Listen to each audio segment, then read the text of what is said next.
Hi guys! For today's video, we're going to do a lip swatch nitong 4 new shades ng Colourette Colourtints. I know I'm a little late in the game, but you know, better late than never. And they look kind of different in person compared dun sa mga photos sa Shopee or sa Lazada. But anyway, we're looking a little bit plain right now. And my eyes are red. Like, paligid ng eyes ko, it's kind of red. I don't know if you can tell, but I can tell. Kasi umiyak ako. Because I was putting on my contact lens and then I poked my eyes. Because life is beautiful. Sometimes you need to poke your eyes. So, let me fix this plain lugaw muna.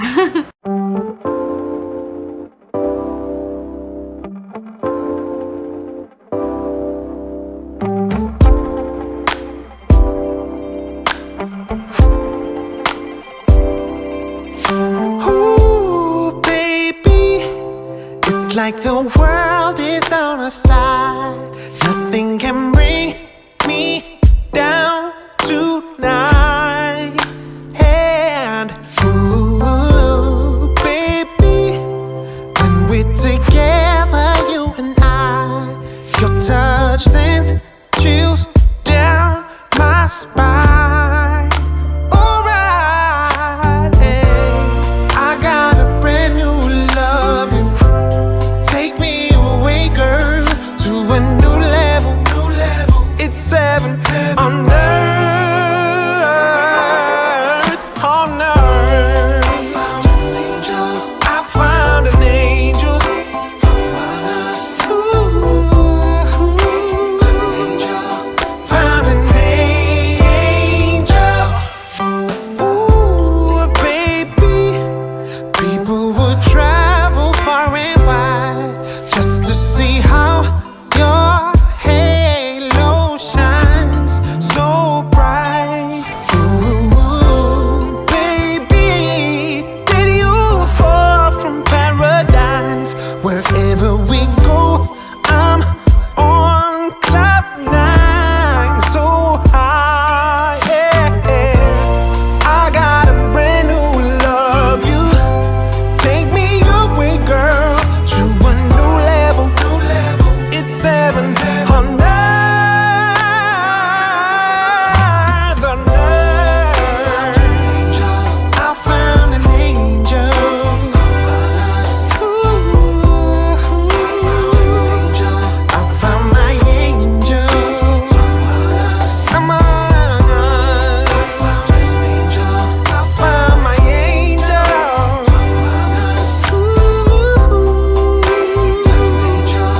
Found my angel. I got a brand new love you. Take me away, girl, to a new level. It's 7 on earth.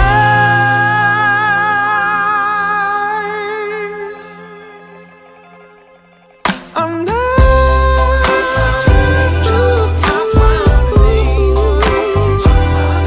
I found an angel. I found my angel. Come on, I found my angel.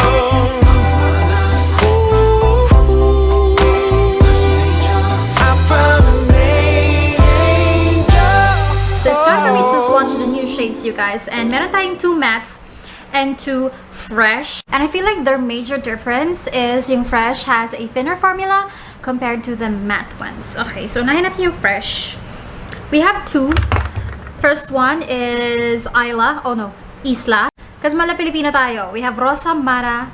We have Manila, Rosa Mara. And so I'm going to read this as Isla.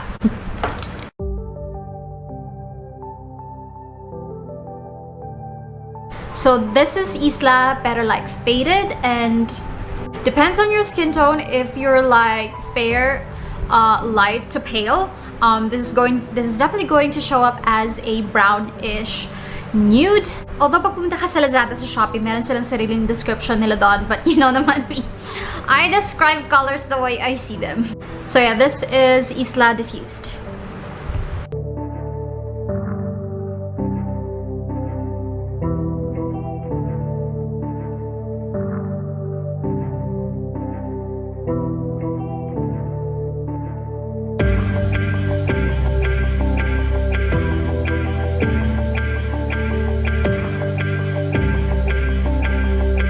So this is Isla Swatched. And then ito siya pag ginamit mo siyang blush. Depende kung gaano karami ang like ilalagay mo. Depende sa skin tone mo kung ano magiging parang ending niya kapag ka nag-set na siya, nag-matte na siya. Pero sa akin, this is just one layer and it's like a deep brown nude-ish pero parang meron siyang red undertone, if you know what I mean. Hindi siya, it's a warm tone brown. Yeah. And take note, dahil warm tone siya, medyo para siyang nakakadilaw ng ngipin. Change my mind, I'm not gonna go fresh matte. I'm gonna go depende sa shade. Going to swatch Manila next. Dapat ito yung, feeling ko ito yung pinaka-light. Ito dapat yung una. So this is Manila, few dots, and then blend it out. It's also a nudie-ish, pero alam mo yun, not dead nude. Peachy brown, good for everyday. I think this is, I like it better than Isla. Para siyang mas fresh looking. Si Isla kasi para siyang you're fresh but you're like mataray. Ito yung difference nilang dalawa. Diba? Ma-brownie and this one is ma-peachy na parang ma-pinky or mauve as well. But you get what I mean. And ito naman yung difference nila pag ginamit mo as a blushy Kalia. Pero again, take note of your skin tone. Ako kasi parang lahat ng lip product nag-oxidize sa akin. Yeah. Pagkalagay ko, after a few minutes, nagiging deep talaga siya.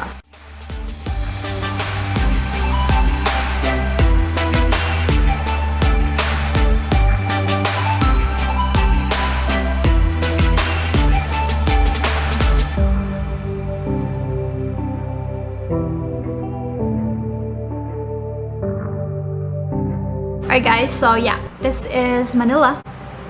And the next shade goes to Mara. So this is Mara blended out and mas ma-pinky siya compared to the first two shades. Here is Mara. Parang ang deep niya sa swatch, no? Para siyang pinaghalong pink, purple, and red. Alam mo yun?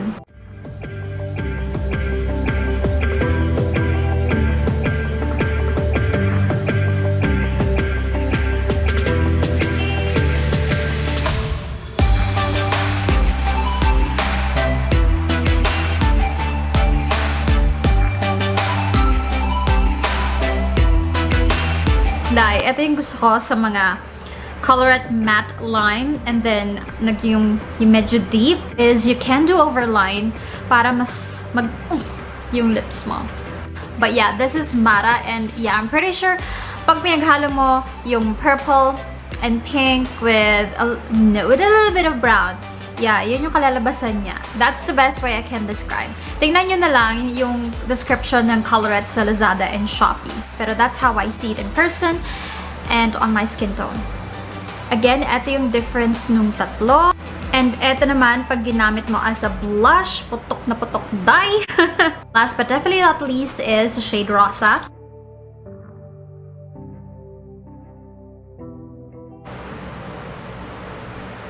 So Rosa is definitely like the closest thing to a lip tint shade. Alam mo yun, yung typical, parang yung pinaka-popular na shade as a lip tint, that will be Rosa if you diffuse it, if you blurt it out. It looks so fresh blurred out.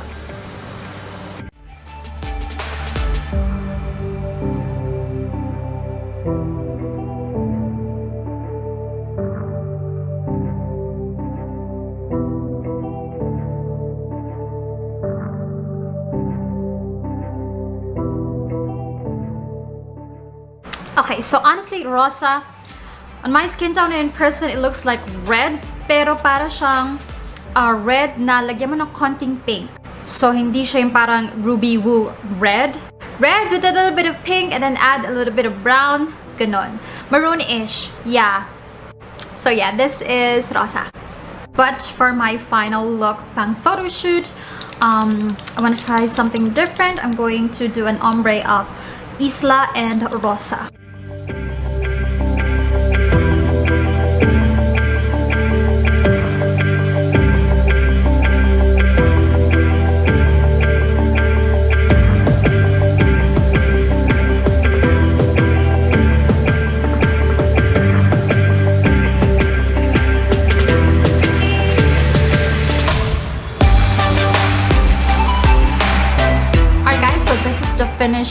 lippy and the finished look and the finished lip swatch.